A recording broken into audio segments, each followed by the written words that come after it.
श्री शिवाय नमस्तुभ्यम हर हर महादेव। देखिए, हम सभी जानते हैं कि 22 जनवरी को सोमवार का दिन है और यह जो सोमवार है कोई साधारण सोमवार नहीं है। देखिए, सोमवार का दिन विशेषकर महादेव को तो समर्पित होता ही है और प्रत्येक शिव भक्त इस दिन भगवान शिव की आराधना करते हैं।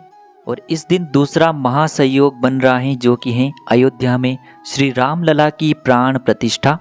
तो दोनों ही दिनों का हमें बहुत ही अद्भुत संयोग प्राप्त हो रहा है। और आप सभी जानते हैं कि महादेव को राम नाम अत्यधिक प्रिय है और महादेव के सामने जो भी व्यक्ति राम नाम का जाप करता है उसकी समस्त मनोकामनाएं महादेव परिपूर्ण कर देते हैं। तो देखिए, आप सभी जानते हैं कि 22 जनवरी को श्री राम लला की प्राण प्रतिष्ठा है और साथ ही साथ राम मंदिर के भव्य निर्माण का स्वागत है। और यह महासंयोग लगभग 500 वर्षों के बाद बना है और यह दिन इसीलिए विशेष हो जाता है क्योंकि इस दिन सोमवार का दिन भी है। तो इस दिन आपको 5 ऐसे कार्य करने हैं, यानी कि आपको 5 ऐसे सुंदर से उपाय शिवलिंग के सामने करने हैं जो आपकी बड़ी से बड़ी मनोकामनाओं को भी परिपूर्ण करने के लिए बहुत ही अचूक सिद्ध होने वाले हैं।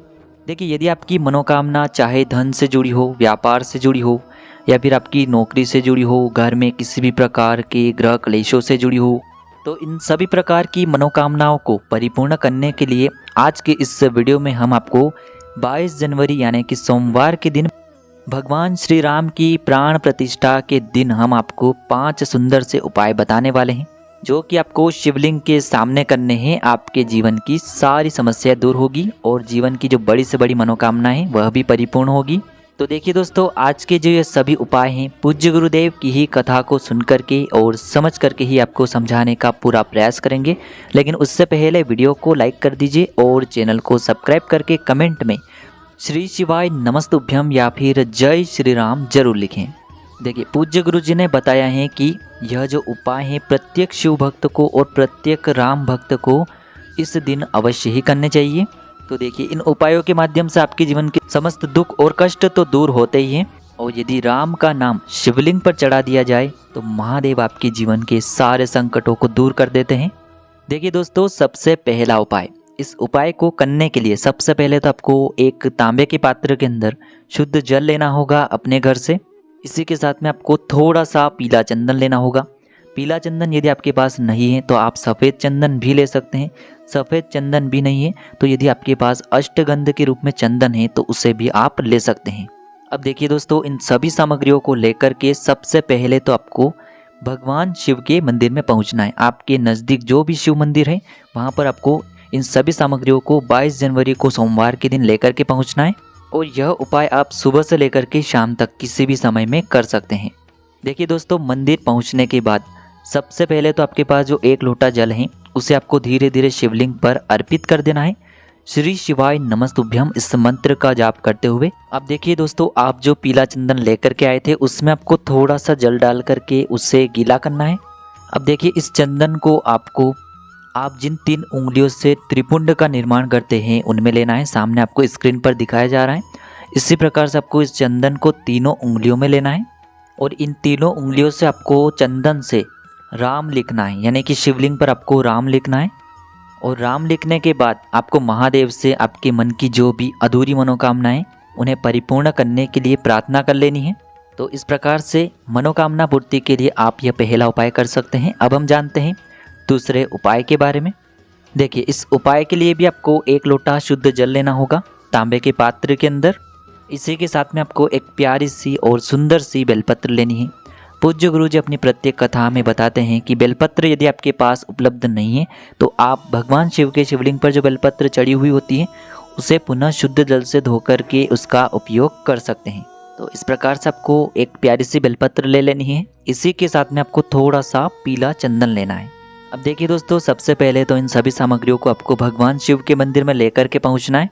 अब देखिए, मंदिर पहुँचने के बाद आप सभी को पता है कि बेलपत्र में 3 पत्तियाँ होती हैं और जो बेलपत्र की डंडी होती है उसे आपको तोड़ लेना है, यानी कि बेलपत्र की जो डंडी है उसे आपको तोड़ लेना है। यह कार्य आपको शिवलिंग के सामने ही करना है, इसीलिए आपको बेलपत्र की जो डंडी है वह शिवलिंग के सामने ही तोड़नी है। अब देखिए, आपको जो पीला चंदन है उसमें से थोड़ा जल डाल करके उसे गीला करना है और जो आपने बेलपत्र की डंडी तोड़ी हुई है उसे आपको उस चंदन के अंदर डुबोना है और बेलपत्र की जो चिकनी साइड होती हैं और जो तीनों पत्तियाँ होती हैं उन तीनों पत्तियों पर आपको भगवान राम का नाम लिखना है, यानी कि आपको बड़ी पत्ती पर राम नाम लिखना है। फिर जो छोटी पत्तियाँ होती हैं बेलपत्र की उन पर भी आपको राम नाम लिखना है। तो कुल आपको 3 बार राम नाम लिखना है। सामने आपको स्क्रीन पर दिखाया जा रहा है। इस प्रकार से आपको बेलपत्र को तैयार कर लेना है। और बेलपत्र को तैयार करने के बाद सबसे पहले तो आपके पास जो 1 लोटा शुद्ध जल है इसे शिवलिंग पर अर्पित कर देना है। श्री शिवाय नमस्तुभ्यम इस मंत्र का जाप करते हुए।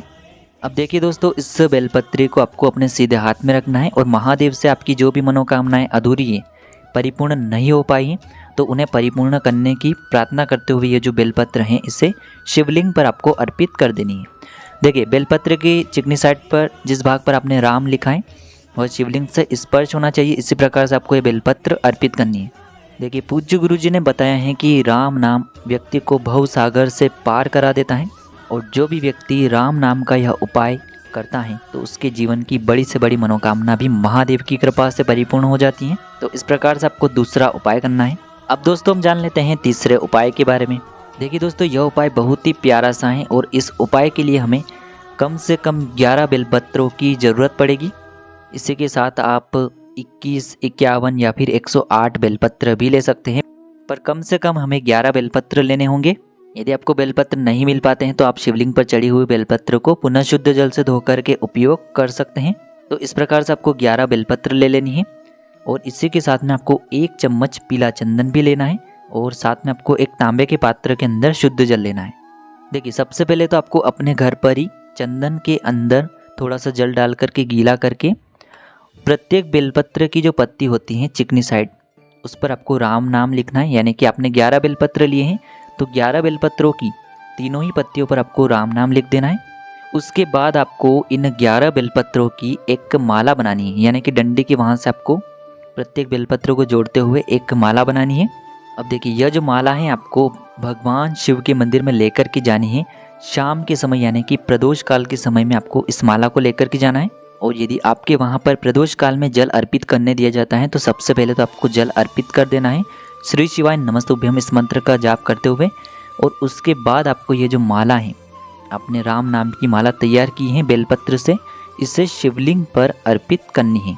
जो भी व्यक्ति इस प्रकार से राम नाम की माला शिवलिंग पर अर्पित करता है तो महादेव उसके जीवन के सारे संकट और कष्टों को दूर कर देते हैं। अब दोस्तों हम जान लेते हैं अगले उपाय के बारे में।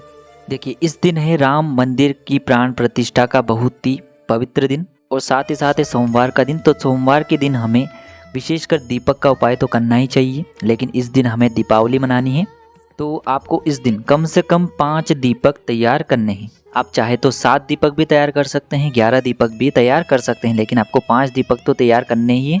प्रत्येक दीपक में आपको गोल रुई की बातियों का प्रयोग करना है और सभी दीपक में आप तेल का प्रयोग भी कर सकते हैं और शुद्ध घी का प्रयोग भी कर सकते हैं। अब देखिए, इन 5 ही दीपक को आपको शाम के समय यानी कि प्रदोष काल के समय में या तो किसी भी शिव मंदिर में लेकर के पहुंच जाना है या फिर आप भगवान श्री राम के मंदिर में भी इन दीपक को प्रज्वलित कर सकते हैं।